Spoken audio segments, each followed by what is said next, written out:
3 Skinwalker Stories. The Wailer.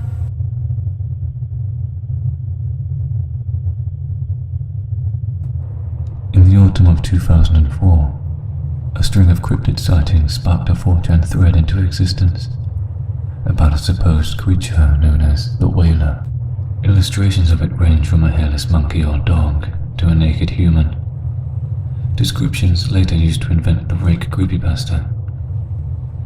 The consensus on the 4chan thread is that the creators of the Rake based their story on the Wailer sightings, but their fictional creature is nothing compared to the beast discussed in the thread. I advise you to listen to this story at your own risk, considering the Wailer may appear to those who learn too much about it. The thread is difficult to find. Here are a few of those encounters.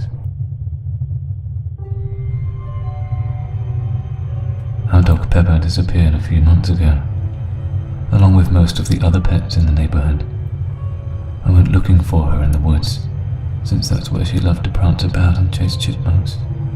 However, I didn't want to believe it when the only thing I found were the bones of the animals, flesh torn off, and blood licked away.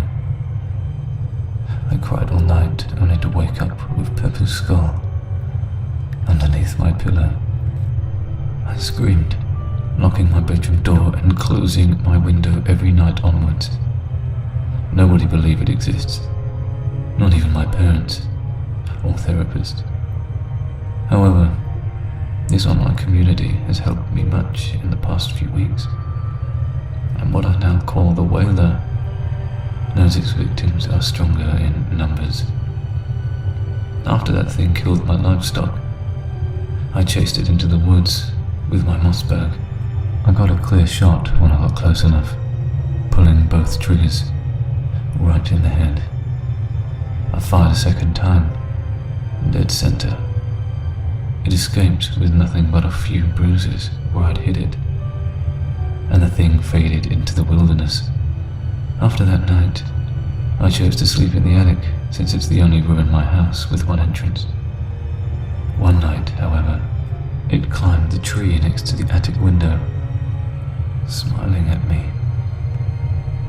I just wanted to go away, but it won't. Every night at 12:32, it bangs on my door. I can't handle this anymore. I love you, Lucy, but I have to go. It's strange to meet a group that's had the same experiences as I've had.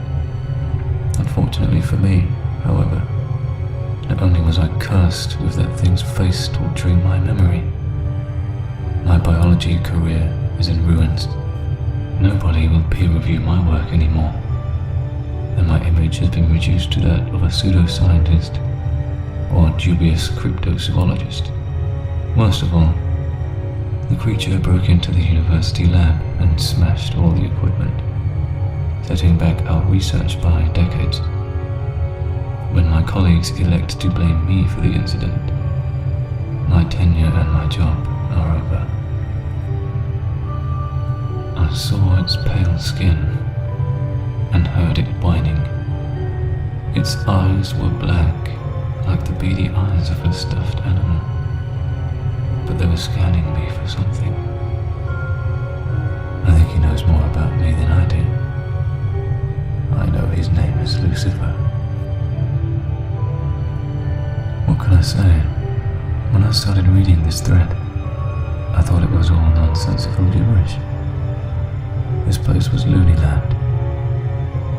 But then it came through my bulkhead, and this thread became my own.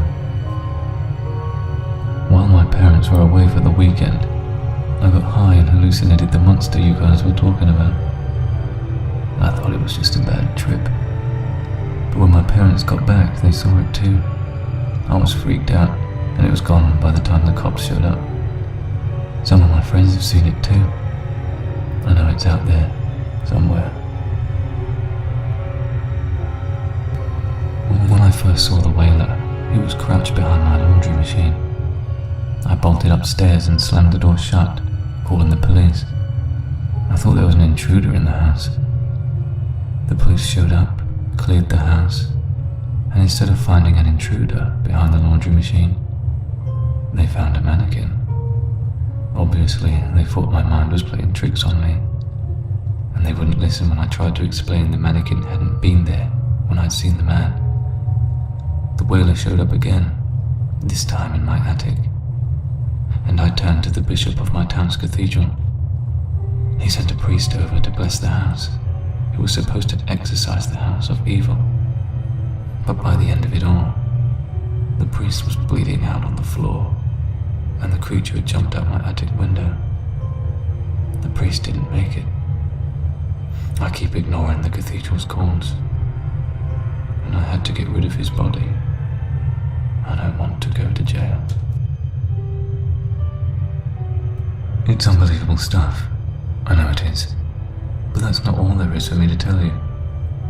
A circle of non-mainstream historians blame the Wailer for mysteries and tragedies, ranging from the abandoning of the Roanoke colony to the Jack the Ripper killings. In fact, after doing some research, I'm 99% positive the Wailer was responsible for the Dyatlov Pass incident, where 9 hikers died in the Russian wilderness. Some of them died of hypothermia, but the medical examiners stated an unknown compelling force mutilated the others. Furthermore, the authorities discovered that the bodies had traces of radiation. What could maul a group of hikers and leave unexplained radiation in its wake? I hope you know the correct answer. Those accounts aside, you might not grasp this yet, but at least one Wailer is roaming the earth, terrorizing, killing, maybe reproducing. If you're a smart person that's reluctant to believe without evidence, there's plenty of video and photographic evidence that exists on the web, if you know how to find it. If you do locate it, watch at your own hazard, for this is serious business. It can kill you, or ruin your life. He hunts. 4 years ago, my family moved from the city. We couldn't take the fast-paced life, and we were a wealthy and well-educated family, so we figured we would move somewhere remote and peaceful. Hayabi Forest, western part of Maine, is where we settled. Now, in our family, we have me, the oldest son. Then you have my father, my mother, one brother, and one sister. Things were always fine around here. We lived off the land and life was great. But then everything changed, and it wasn't for the better. Oh God, it was horrifying. I'm alone now. It got them. And I'm sure I'm next. So, to whoever listens to this story, I hope you never stay here. It will get you too. These are my final thoughts, and my horrific story. It all started when my sister went for water one day. She didn't return for almost an hour, but we lived alone out here. Or so we thought. I still hear her scream sometimes. That ear-splitting cry of terror, and the scene of my father and brother flashing looks of extreme horror before breezing through the door. They came back, glistening blood on their pants and shoes, crying uncontrollably. They had found nothing left of her but a few bone splinters, her ripped clothes, and a puddle of blood. Things were never the same after that day.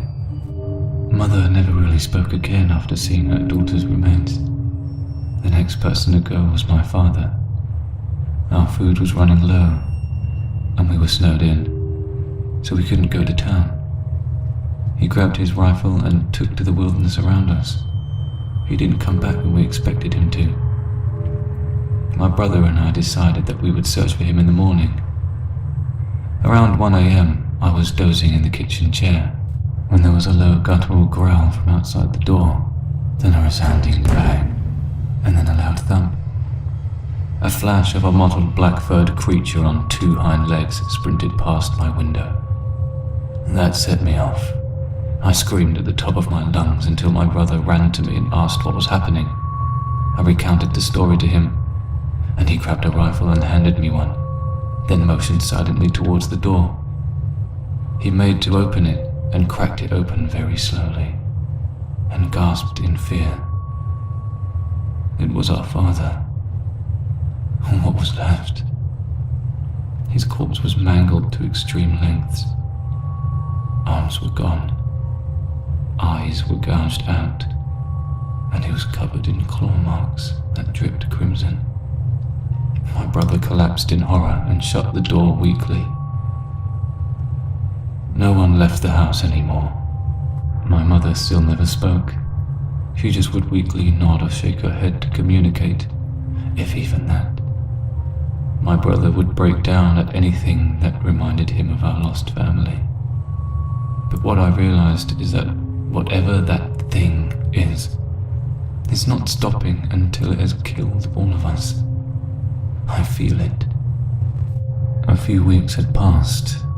We lived in fear. Some nights we would hear those horrid growls, and we would make sure no one fell asleep that night. Instead, we would stay up with guns in hand until daybreak. One morning, after a long night of paranoia, my brother proclaimed that he was taking supplies and heading away to town. Freedom or death, he said. One of them happens today. He offered to take us with him. I pleaded with him not to go, but he insisted. I told him I would not go. My mother just shook her head mutely.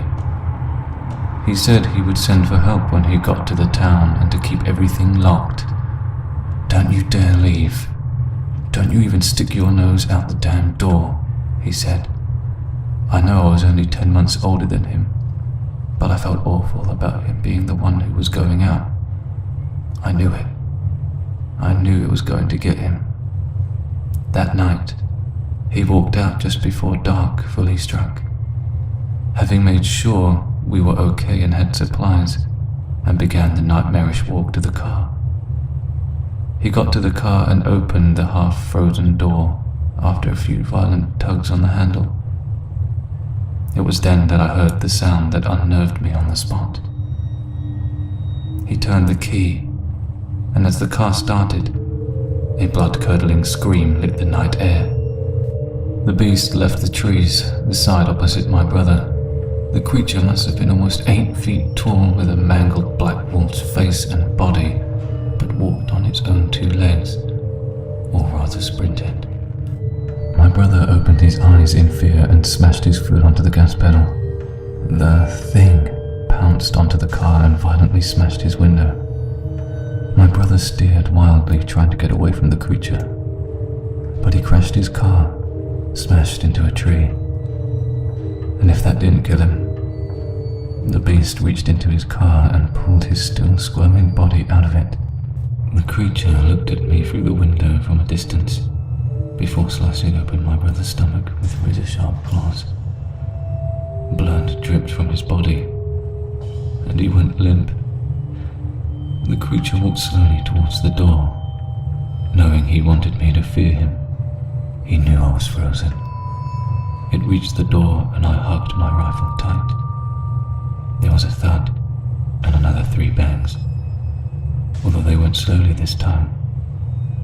Then it screamed its chilling scream, like that of a banshee, and stampeded off to the woods.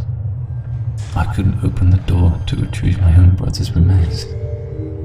I haven't slept since then. I just watched the door and listened for him, waiting for him to come back. It's just me and my mother now. She doesn't eat or sleep or drink. She hasn't moved from her chair in 3 days. Until her death. I don't think she ever moved again, actually.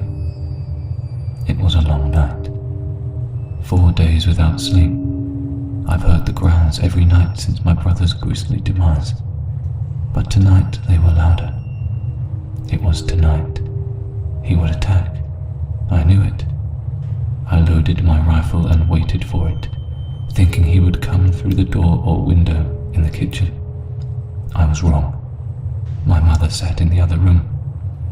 But even with my phobia of it, I let her be. It was late when I began to hear a scraping along the house sides. 4 times he circled. We were trapped, and he knew it. It stopped, and my heartbeat quickened, as if in slow motion.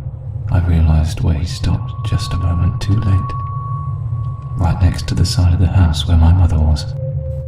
I knew my fears were true when I heard the disheartening sound of the window shattering in the other room. I was routed. I heard the beast's call and dropped to my knees. I saw him walk to my mother, and in one stroke took her throat, and within a heartbeat, her chest. It screamed and dove from her room. This was just a few short hours ago. The scrapings are starting again. To whomever hears this, leave quick. Don't look back. Oh God, the scraping stopped. I don't have long. These are my final thoughts, and the last ones I'll ever have. Please heed this warning. The frogs had stopped singing. When I was young, I often spent parts of summer with my grandmother in her home out in the country. It was my favorite place in the world, and I always looked forward to the week-long stays of gardening, baking, late-night fires with s'mores and ghost stories, and enjoying having my grandmother all to myself. There was a pond not far from her house, where I would sometimes go to swim. It was home to quite a few frogs, and at night they made the most incessant noises. I complained to my grandmother only once, saying I couldn't enjoy the night breeze with all that racket. She took me on her lap and told me a story about an old man and woman who lived near a lake. The old man couldn't stand the singing of the frogs, but his wife told him that they kept the Wendigo away, and to harm them would be unwise. Well, he didn't listen, and set about methodically catching all the frogs on the lake. It was a process that took some time, but he did not stop until he had rid the lake of each pesky amphibian. That night, without the protection of the frogs, he and his wife were slaughtered by the Wendigo, a vicious whip-like demon creature with elongated fingers ending in razor-sharp talons and rows of silvered teeth as thin and keen as needles. I wrote it off as another one of her ghost stories, though she seemed more serious than usual about it. I never complained about the frogs again, mostly because I grew to enjoy them and put the story out of mind. In fact, I'd forgotten about it until it came up this past spring in a Native American literature class. The mention of the Wendigo sparked that old memory of my grandmother's story. I thought she had made up the word. I didn't realize there were stories about it, originating in Algonquian legends. Eager to connect something from my childhood to the topic, I googled it, only to find that my grandmother had apparently been mistaken. There was nothing I could find about the story she had told me, nor any references of frogs providing protection from the Wendigo. In fact, the Wendigo of legend seemed very little like my grandmother's version. They were said to be insatiable, craving human flesh, and sometimes created from the forms of people who had resorted to cannibalism to survive. Descriptions varied, but they sounded almost nothing like my grandmother's boogeyman version. I actually chuckled as I read it, almost a bit embarrassed by how badly my grandmother had messed up the original tale. I changed residences this summer, moving to a newly built 1,000 square foot on each side duplex on the edge of town. The other side is to be occupied by my landlady who had the place built. However, she isn't scheduled to move the rest of her stuff in and begin living there for a couple of weeks. She's waiting for her lease to end. Even though my new place is only a few minutes from the edge of town, it feels much more isolated. Enjoy the seclusion of my new home and its proximity to a more natural setting. I'm surrounded by woods, and from the patio I can see a pond beyond the carefully landscaped lawn, which is meticulously carved out of the surrounding woodlands. Just like the pond near my grandmother's house, frogs have put up a ferocious racket lately. I prefer not to pay to run my air conditioning if I can help it, so I have every window open to catch a breeze. That means I can hear them as clearly as if I was standing on the water's edge. It took a few days to get used to the noise, but I'm fine now. Just like I was those summers when I was young. In fact, the noise has been comforting to me during the stress of the move. Tonight is different. I find myself standing in my living room, staring at where the pond is. Though I can't see it in the dark, the air is eerily still and oppressively warm. But all my windows are shut, and I feel impossibly cold. I'd long since convinced myself that my grandmother's story had been a silly tale, a twisting of an old legend by irreverent storytellers. But for some reason, I have the most overwhelming sense of dread growing in the pit of my stomach. I don't know what to do. I'm trapped. Leaving my house means braving the darkness beyond my home. But I don't know if I'm going to be safe in here either. The frogs have stopped singing.